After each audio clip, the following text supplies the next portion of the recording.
तहव्वुर हुसैन राना, जो कि पाकिस्तान आर्मी का पूर्व कैप्टन है, कनेडियन नागरिक था और आईएसआई का एक बहुत बड़ा एसेट था।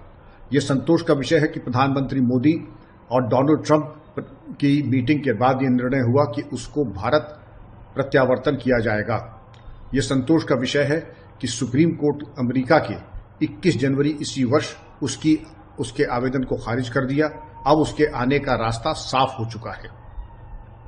सर, अर्जी खारिज कर दी गई है, उसके पक्ष में कहने के लिए सीमित प्रक्रिया बची है। बिल्कुल सीमित प्रक्रिया इतनी केवल बाकी है कि जो खाना पूरी और कागजी कार्रवाई है और जो डिप्लोमेटिक कार्य है वो पूरा होना बाकी है। एनआईए की टीम बिल्कुल तैयार है और उसको वापस लाने की पूरी कार्रवाई हो चुकी है। जो अंतिम कुछ प्रक्रियाएं बाकी हैं वो मैं समझता हूं कि जल्द से जल्द पूरी हो जाएंगी और तहव्वुर हुसैन राना भारत आ जाएंगे जब उनको सारी इन्वेस्टिगेटिंग एजेंसीज, न केवल रॉ आईबी मुंबई पुलिस बल्कि सारी इन्वेस्टिगेटिंग एजेंसीज उनकी कस्टोडियल पूछताछ करेंगी। बड़ी घटना हुई थी, भारत ने काफी प्रयास किए थे लाने के लिए, अब वक्त आ गया है लाने के लिए। कितनी मदद मिलेगी केस में?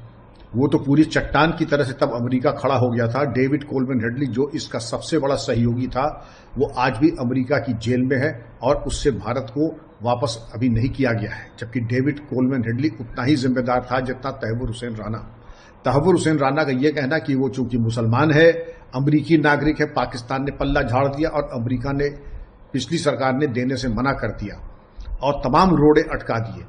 यहां तक कि जानते हुए कि लश्कर तैयबा से उसका पूरा साथ था, डेविड कोलमैन हेडली से उसके बिल्कुल चोली दामन का साथ था। उसने फर्स्ट वर्ल्ड इमिग्रेशन ऑफिस खोला था मुंबई में, जिसमें 166 आदमी तो मारे गए थे 26/11 में। इसके अलावा जो जुल्म ज्यादती हुई वो अपनी जगह। ऐसे कुंसित चरमपंथी को, जो इलियास कश्मीरी का भी सहयोगी हो, और ये हसन अब्दाल पाकिस्तान की जो आर्मी की एकेडमी है वहां का ये पास आउट है, आर्मी डॉक्टर रहा है। और एक अब्दालियंस करके एक ग्रुप है, क्लोज यूजर ग्रुप, उसमें पाकिस्तान के फौजी और जो चरमपंथी गतिविधियों से पूरी तरीके से जिहादी माइंडसेट वाले हैं, उनके साथ इसका बराबर का संपर्क है। अब इसका यहां आना पहले भी आवश्यकता था लेकिन आने नहीं दिया गया। अब जब आएगा तो इससे जो पूछताछ की जाएगी तो आप खुद देखेंगे चौंकाने वाले तथ्य प्रकाश में आएंगे। सर, उसको यहां लाने के बाद क्या कुछ प्रक्रिया किया जा सकता है? कार्रवाई तो अब शुरू होगी जब यहां आ जाएगा, जब कस्टोडियल इंटरोगेशन होगा। विभिन्न इंटेलिजेंस एजेंसीज जिसमें IB, CBI, military intelligence, Mumbai police, UP police.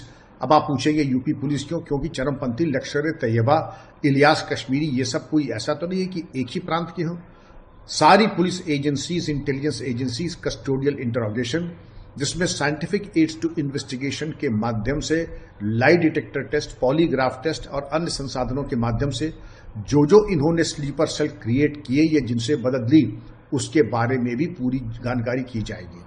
आपको याद होना चाहिए कि मुंबई फिल्म इंडस्ट्री से जुड़े कुछ बड़े नामों का भी प्रकाश में तब आए थे जिन्होंने डेविड कोलमैन हेडली को भ्रमण कराया और उन संवेदनशील स्थानों पर घुमाया, जैसे आपका ताज होटल, चवाड हाउस और तमाम ये समुद्र के किनारे के रास्ते जहां से इनके आवागमन संभव थे।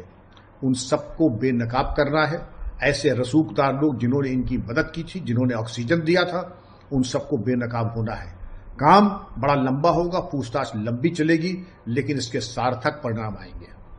अगर आप ये वीडियो YouTube पर देख रहे हैं तो हमारे चैनल को सब्सक्राइब कर बेल आइकन दबाएं और Facebook पर देख रहे हैं तो हमारे पेज को लाइक करें। 8 मिलियन प्लस सब्सक्राइबर, आपके इस भरोसे के लिए बहुत धन्यवाद।